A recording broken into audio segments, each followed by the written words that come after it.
भाग 51. पण त्याआधी सर्वात आधी मी सगळ्यांची माफी मागते की तुम्ही भाग 51ला तुम्हाला खूप प्रतीक्षा करावी लागली. जवळजवळ 3 आठवडे तुम्हाला प्रतीक्षा करावी लागली. त्याला कारण असं की नुकतंच आम्ही बँगलोरमध्ये घर घेतलं आणि त्याची पूजा होती. त्यामुळे ह्याच्या सर्वात माझा 1 महिना कसा गेला मलाही कळलं नाही. पण डोंट वरी, मी पुन्हा एकदा तुम्हाला ही कथा घेऊन तुमच्यासाठी खास ही कथा घेऊन येत आहे. तर नक्कीच ऐकत राहा मोहब्बत भाग 51. आतापर्यंत आपण पाहिलं की सत्या आणि आरोही यांच्यामध्ये आता नागराज नावाचा त्याचा कलिग आला आहे, जो त्याचा चांगला मित्र पण आहे. तर पुढे काय होतं आहे, या तिघात कोण बनतो की आणखीन काही, हे सर्व जाणून घेण्यासाठी ऐकत राहा मोहब्बत भाग 51. का आता तुला माझ्याबरोबर यावंसंही वाटत नाही का? त्याने तसं रागात म्हटलं आणि तिने कपाळावर हात मारून घेतला. वीणा मात्र शांत उभा राहून दोघांचं बोलणं एन्जॉय करत होते. वीणा, तू काय आमची भांडणं ऐकत बसलीस? जा ना तू. तुला काय नसेल तर घरी. तिने त्याला काहीच उत्तर न देता त्याच्यावरचा राग मात्र वीणावर काढत म्हणाली. अगं हो, पण मग चावी तर दे बाईकची. वीणा समंजस असल्याने तिला कळालं की आता लक्ष्मी बॉम्ब आपल्यावर फुटणार, म्हणून तिने काढता पाय घ्यावा म्हणत हसून म्हटली. हो घे, पण व्यवस्थित चालव म्हणजे झालं. कुठे स्क्रॅच आला ना तर बघ. तिलाच अजून डाफरत तिच्या हातात बाईकची तिक्की जवळजवळ कोंबत आरोही बोलली. इथे दुसऱ्यांच्या मनाला स्क्रॅच आला तरी चालेल, पण बाईकला यांच्या येता कामा नये. तिचं बोलणं ऐकून सत्या पुटपुटला, ज्या या दोघींच्या कानावर आले. आरोहीने फक्त रागात त्याच्याकडे पाहिले. All the best. तसं तिचा राग अनावर झाला आहे आणि सत्याचाही हे लक्षात येताच तिने हळूच जाता जाता दोघांच्या कानात सांगितले, वेगवेगळे हां, आणि हसून तिथून पळ काढला. आता निघायचं का आपणही? ती जाताच सत्याच आरोहीला रागात बोलला. हो, मलाही चौकीत घर नाही बांधायचं आता माझं. त्याचं तिरकस बोलणं आता तिच्याही डोक्यात जात होतं. सकाळपासून त्याचं वागणं बदललं आहे हे तिला समजत होतं आणि आता सोक्षमोक्ष काय ते एकदाचा होऊन जाऊ दे म्हणत तीही तसंच त्याच्या पद्धतीने उत्तर देते, ज्याचा अर्थात सत्याला राग येतो. तो रागातच बाहेर पडतो तशी तीही आपली पर्स घेऊन बाहेर पडते. आता थांबतोस का समोरच्या पार्कमध्ये? दोघेही आपल्या रागातच बाईकवरून त्याच्या निघाले होते. जवळपास 10-15 मिनिटं झाली होती, पण एक शब्द दोघेही एकमेकांशी बोलले नव्हते. राग हा माणसाला कुठे घेऊन जातो हे त्यालाच कळत नव्हतं. ती बोलताच तो समोरच्या पार्कसमोर आपली बाईक पार करतो, पण तोपर्यंत ती आत निघून गेली होती. इतर वेळी त्याची सोबत लागायची, हातात हात घालून ती जायची, पण आज मात्र तिने त्याची 2 मिनिटंसुद्धा वाट पाहिली नाही. बोलणार आहेस की नाही आता? किती वेळ डोक्यात राग धरून बसणार आहेस? तो सुद्धा आत येऊन तिच्या शेजारी बसला होता. 10 मिनिटं झाली होती, पण तो काहीच बोलायला तयार नव्हता ना तिच्याकडे बघायला. दुसरीकडे तोंड करून बसला होता. तिनेच मग आताही पुढाकार घेतला आणि त्याचा चेहरा आपल्याकडे वळवून शांतीचा भंग करत विचारलं. पण तो काहीच बोलत नव्हता, नुसताच पाहत होता. त्याच्या डोळ्यात पाणी होतं. सत्या? तिने लगेच त्याला आपल्या मिठीत घेतलं. त्याचं प्रेम खूप होतं, पण ती करायची पद्धत चुकीची होती. सॉरी अरू, तो तिच्या मिठीत शिरता शिरता म्हणाला. I am also sorry.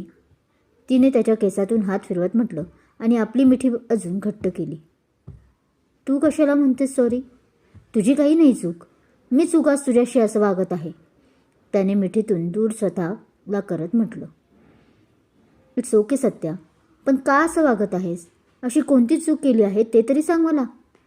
तिने आता त्याच्या चेहऱ्याला आपल्या दोन्ही हाताच्या ओंधळीत पकडत प्रेमाने विचारले.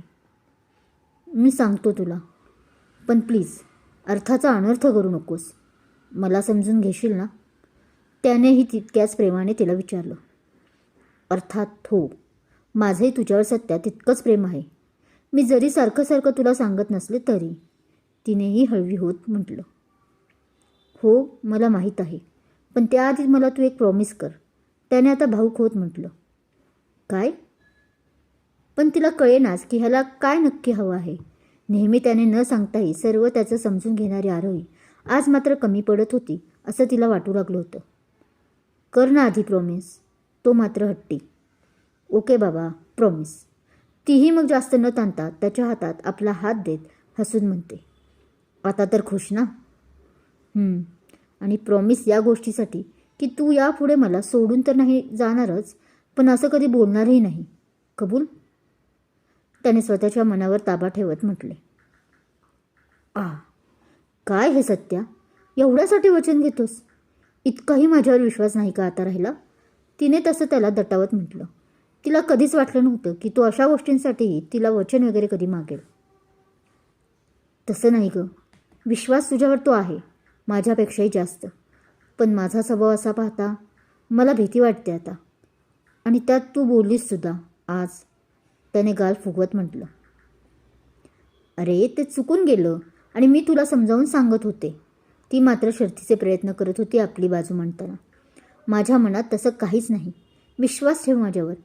तू उलट मला सोडून जाशील म्हणशील, पण मी तुला सोडणार नाही. तिने शेवटचं वाक्य हलकं हसत म्हटलं. वातावरण उगाच त्याने गंभीर जे केलं होतं. हो, मग हॉटेलमध्ये तू जे बोललीस तेही मला नाही आवडलं. आता त्याने मुद्द्याला सुरुवात केली होती हळूहळू, जे त्याला खटकत होतं सकाळपासून. काय काय नाही आवडलं तुला? तुला जास्त मी इतरांशी बोललेलं आवडत नाही, म्हणून लंच करताना आपल्या बॉसची सुद्धा नीट बोलले नाही. कसं वाटलं असेल त्यांना? तीही आता दुपारचा विषय निघताच बोलायला लागली. काय वाटणार आहे त्याला? आणि मला नाही आवडत म्हणजे? तुला त्याच्याशी बोलायची इच्छा आहे म्हणजे, पण माझ्यामुळे तू बोलत नाही असंच ना? मी तुला बांधण्याचा या नात्यात प्रयत्न करतोय, तुझ्यावर हे नातं लादण्याचा प्रयत्न करतोय असंच म्हणायचं आहे ना? त्याची गाडी दुसरीकडेच वळली आणि मेन मुद्दा परत तसाच. तू परत तेच बोलतोयस सत्या. आता मात्र तीही चेतली.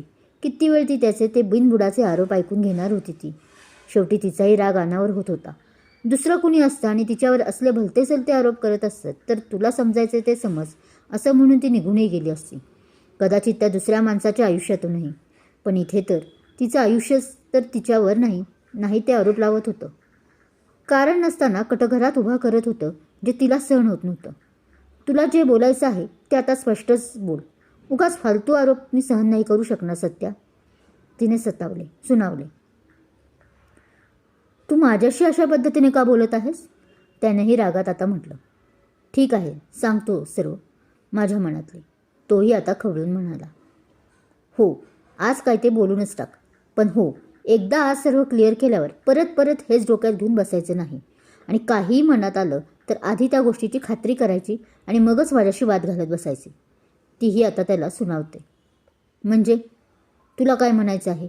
मी मुद्दाम वाद घालायचा म्हणून घालत आहे? मला काही काम नाही म्हणून? आता तोही तिला सोडत नव्हता. अरे यार, तिने आपल्या पुढे आलेल्या केसांच्या बट्या स्वतःच ओढल्या रागात. हे बघ सत्या, उगीच आता तवरून ताकभात असा अर्थ घेऊ नकोस. नेहमीच तवरून ताकभात असतो असं नाही. कधी तवरून तलवारही असू शकते. तिने खूप समजावतीच्या सुरात बोलते. ती आपला राग कसा काय कंट्रोल करत होती आता हे तिलाच माहिती. सहसा कुणालाही न जुमणारी ती हे नातं टिकावं म्हणून ती शर्थीनं प्रयत्न करत होती. त्याच्यापुढे नमतं घेता येईल तितकं ती घेत होती. पण पुढे जाऊन यांचा तिला त्रास तर होणार नव्हता ना? ज्याच्यासाठी ती आपल्या स्वभावाला मुरड घालत होती तोच तिचा सत्या तिला पुढे जाऊन समजून घेईल का? आणि मी तुला काहीच म्हणत नाहीये, त्यामुळे माझ्या प्रत्येक शब्दाचं अनर्थ करू नकोस. तुला जर आत्ता बोलायचं नसेल तर ठीक आहे, आपण या विषयावर उद्या बोलू. तू शांत होशील. ती काहीतरी विचार करून पुढे बोलते. हेच बरोबर आहे. तू सध्या खूप रागात आहे. आपण उद्याच बोलू. शेवटी एक ती निर्णय घेत त्याच्याशी बोलता बोलता स्वतःला समजावते आणि उठून आपली पर्स खांद्याला नीट अडकवते. कुठे चालली लगेच मला असं सोडून? माझं बोलणंही नीट आता ऐकून घेत नाहीस. पण त्याने मात्र तिचा हात ओढून तिला परत त्याच्या शेजारी बेंचवर बसवलं.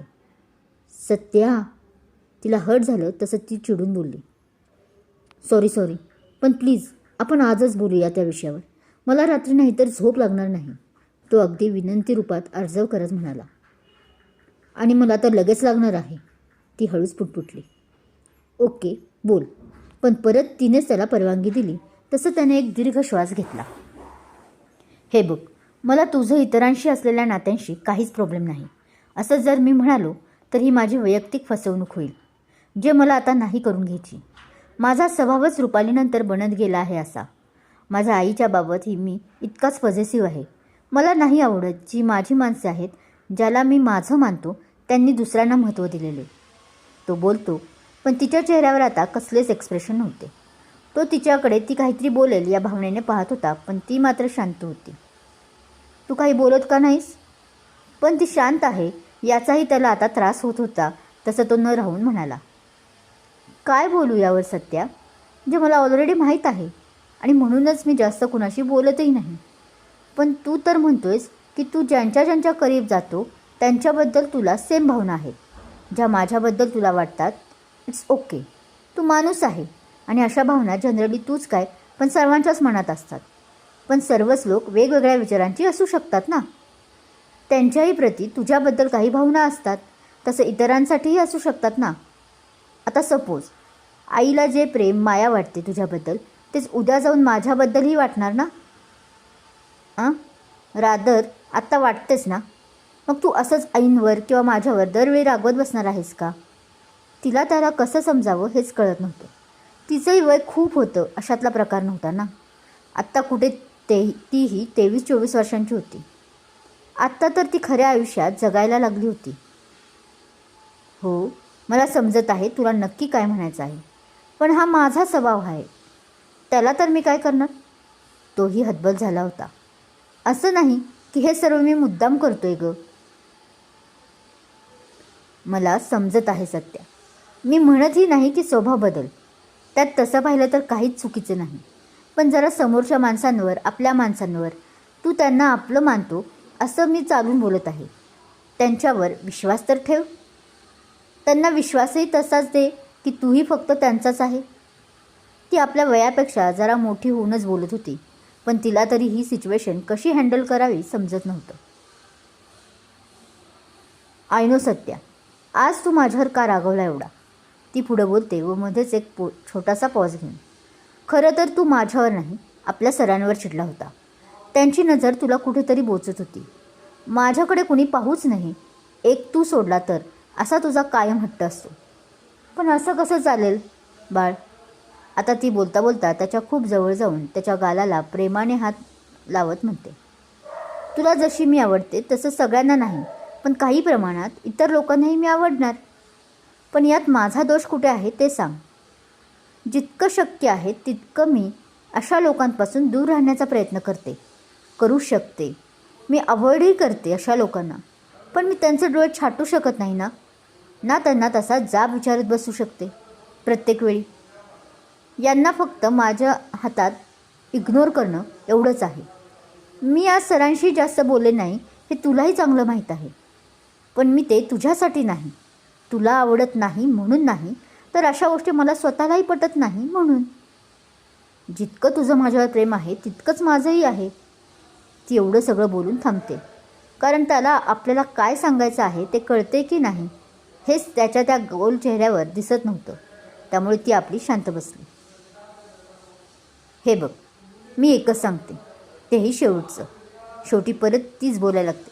मला जितकं शक्य आहे तितकं मी अवॉइड करेन, पण आपलं सगळेच एकाच चौकीत काम करतो. मला त्यांच्याशी कामाबद्दल बोलावंच लागणार आणि थोडं का होईना तुलाही मला समजून घ्यावं लागेल.